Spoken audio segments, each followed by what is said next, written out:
So my name is Steve Laveaga. I'm the founder and CEO of R.I.S.E Consulting. I've been in real estate 25 years. We have 497 elite teams in 23 states and 52 markets across the U.S.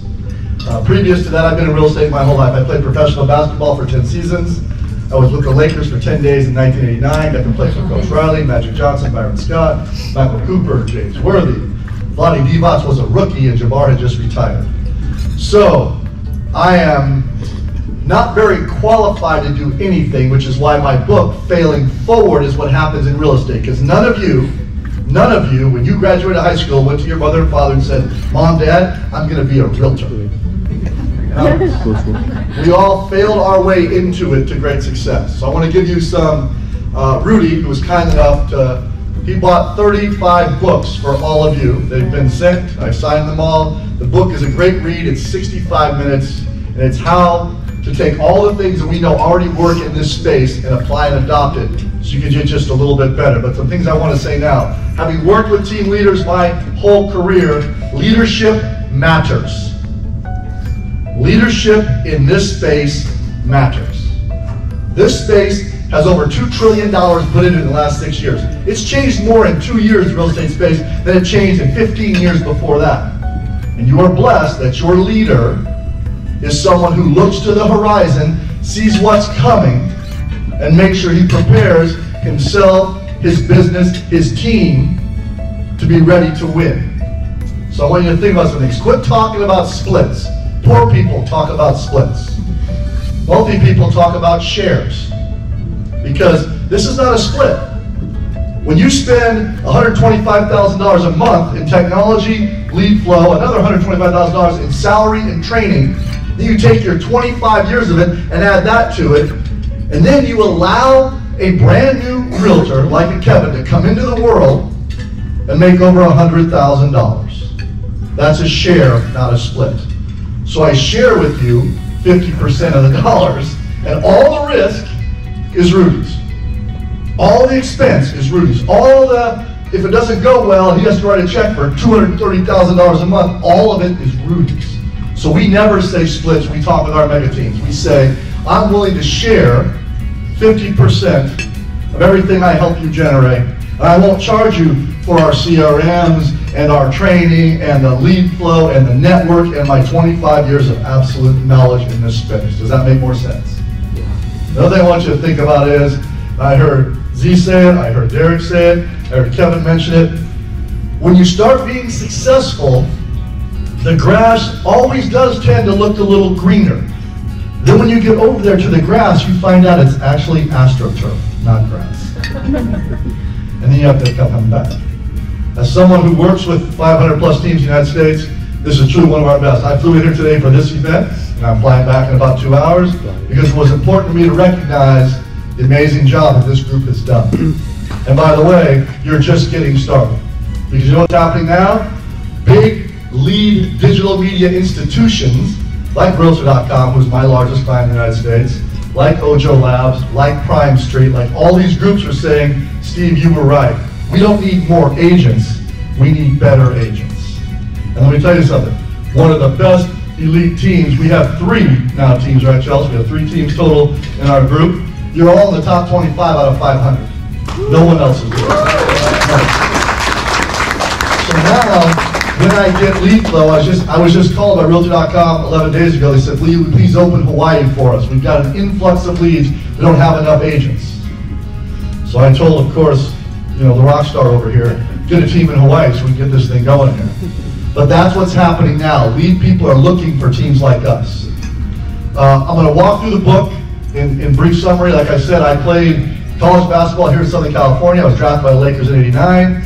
I was there for 10 days. I was cut because I was too short, too slow, and too skinny. I didn't have a great time. I scored 7 points against the Spurs when David Robinson was a rookie. That was kind of cool. Then I went to Australia and played professional basketball for 10 seasons, where today, 22 years later, I'm still the leading scorer in the history of the country. George just retired there. And all of this was from a guy who was a 6'4", skinny, slow white kid.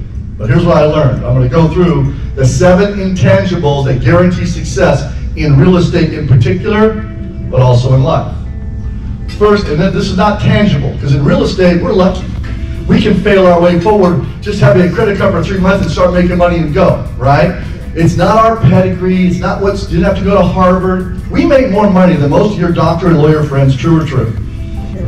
Absolutely. We didn't go to Harvard, we didn't incur $250,000 school debt, and we can make more money. So my point here is the intangibles are the most important thing, not the tangibles. First intangible is we have to be transparent with ourselves. Wherever we are today. The best thing about real estate is you can be someone who doesn't do a deal in 6 months and then become sitting here in the top 30. And I know you, if your goal's right, next year at this thing, I want to be in that top 15.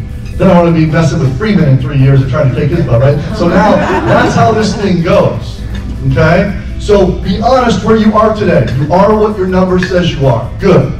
That's it, I start here. Now, how do I get better? Because the goal is always going to be better. Number 2, your voice has to be the loudest voice you hear in this space. Because in real estate, I can guarantee you, when Derek said he was going to real estate, all his insurance buddies like, are you out of your mind?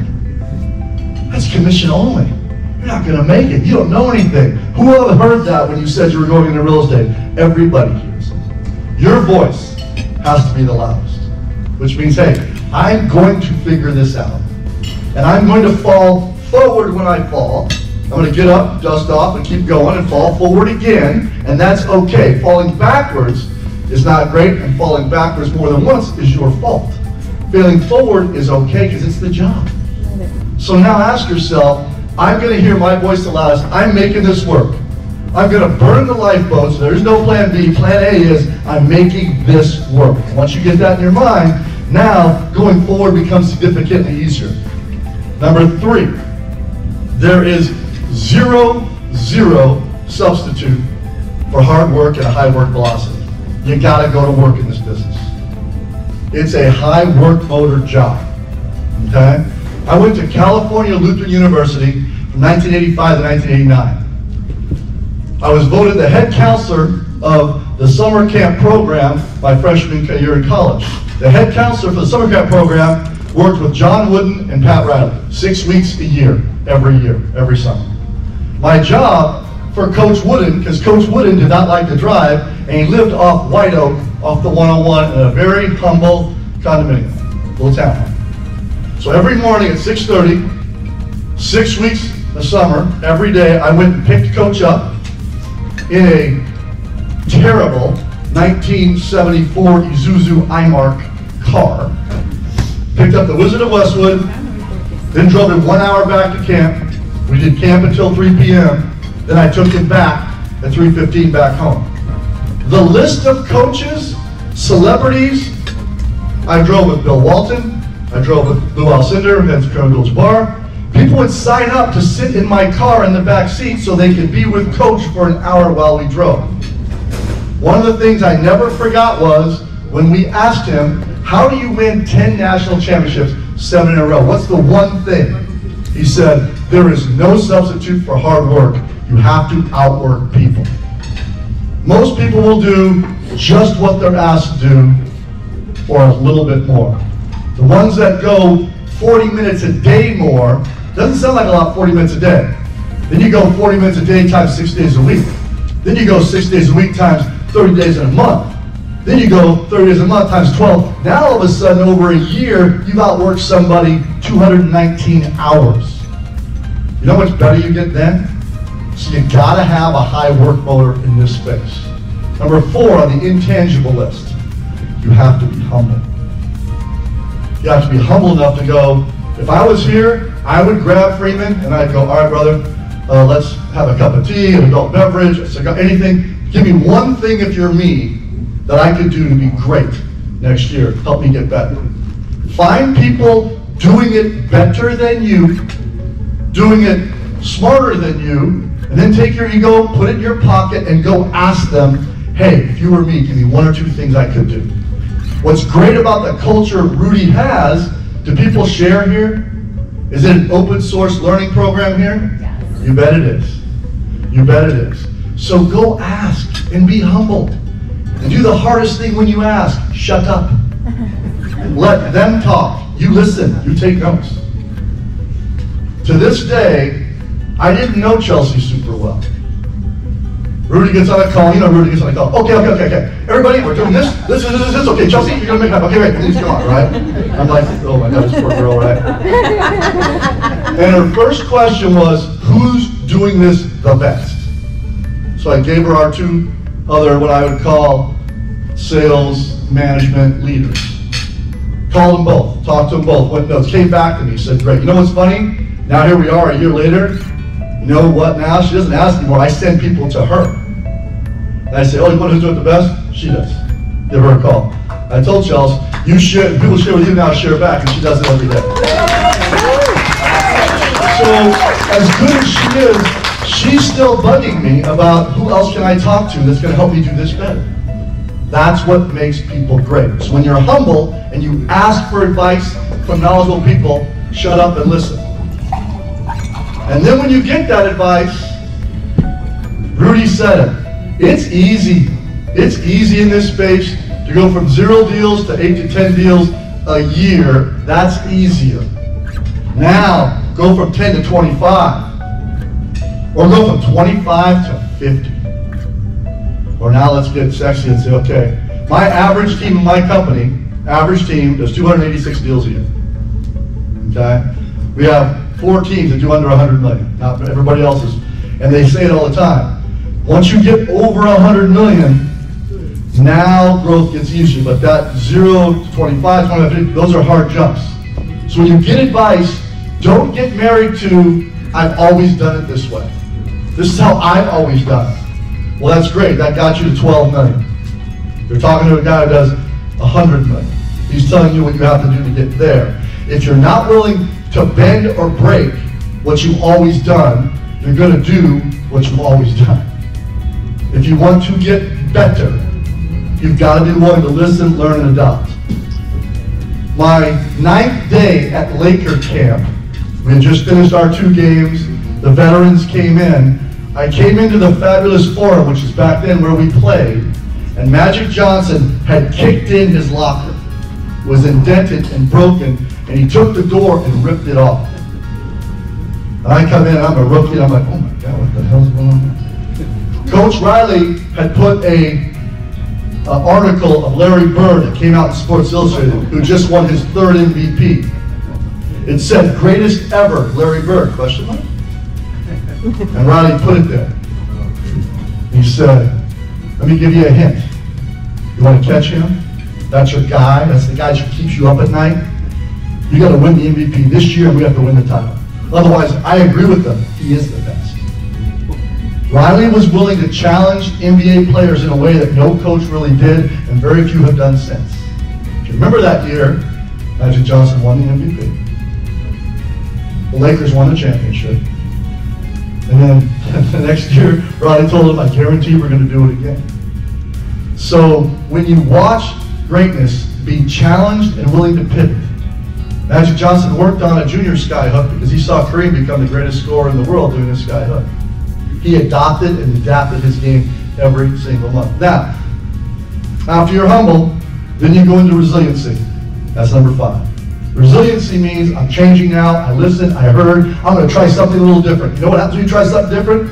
Who likes doing different stuff? Who likes to start something totally different? Yeah, it's hard. You know what happens when you first start at it? You suck at it, don't you, when you first start something new? Then after 60 days, what happens? You're less suckier, but you're still not very good. But after 180 days, and then after 9 months, now you're getting good at it. That's what, when you listen to Rudy's training, the goal really is to fear no question. The goal really is to be so prepared and so knowledgeable that I can answer any question/objection from a consumer. And that's why training and knowledge is so important. It's power. People don't need more information, guys. There's more information on real estate today than there's ever been. It's almost confusing and overwhelming. What they need from you is 2 things and 2 things only. Knowledge and advice. That's it. Because you know what? If you don't bring up Zillow, do you think the consumer hasn't already heard about Zillow and thought about it? If you don't bring up Open Door or OfferPad, they already seen the ad or heard about it? The answer is yes. So what you want to come to them with is a real estate advisor. There are lots of ways to transact today in property. Absolutely, Zillow's one. I can go ahead and put your home in there and we can get an offer back. I can do the same with Open Door Offer Pad. I can also let me look at all these options for you. Then let me give you knowledge and advice what the best way is for you to transact this home that best suits you and your family. So all we're talking about in the transaction process is trading convenience for dollars. You want a 10-day close with Zillow, you're going to get an easier, more convenient closing, but you're going to get less money. Now, if you're willing to trade me some inconvenience, open house, maybe we got to fix it up a little bit, some people through your property, I'm going to get you more money. It really comes down to what you and your family are looking for. When you start talking like that, you know what that sounds like to the consumer? Better and different. Not like somebody pushing down 3%, 3%, 3%, sell, sell, sell. No, I'm going to give you all the options and let's discuss what's best for you because I've seen every option in America, Mr. and Mrs. Smith. I just want to know what best suits you and your family. And by an options dealer, I mean I can let you know a lot of options we can do to transact that best suits you guys. So now I'm resilient. Number 6, and these order matter. Likability in real estate is the single greatest trait required after work ethic to be successful. What's your likability? And that means, especially in real estate, we got to be chameleons. When I'm talking to folks that are, you can tell right away when someone is a little more apprehensive, or in this case, you know, if I'm talking to Rudy and Franny, right, it's a different conversation. Rudy, sales, oh yeah, let's go, I'm ready, let's go kill it. Franny's like, how much is this going to cost exactly? So you have to have a little bit different conversation. So ask yourself, do you practice likability? Do you work on understanding personality traits? Because when I'm talking to a group of, let's say, escrow officers in title who are very detail-oriented, I slow my tone down. I don't generate as much energy to them because that scares them. They want to be talked to, they want to be slower. If I'm talking to a group of salespeople and I talk like that, you'd all be asleep in 10 minutes. So you have to ask yourself, am I working at being likable? People do business with people they trust. People do business with people they like. Real estate requires that. And then lastly, and this is the 7th, if you looked at Coach Wooden's pyramid, this would be the top pillar. You can only get there from doing the first 6.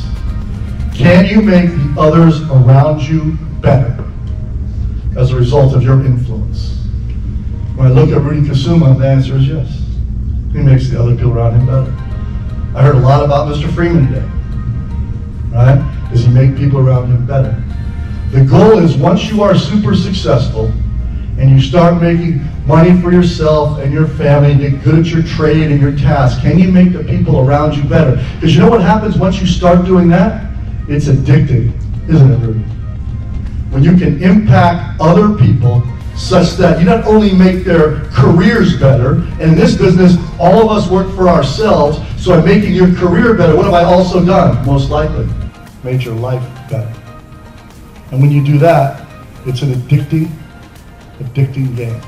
Because then you wake up every day, and everything you ask yourself is, how much can I impact the people I interact with? People I do business with, the people I work for and with. When you start thinking like that, you're at the top of the pyramid, life gets so much more fun. Thank you guys, I enjoyed it. Congratulations on your success.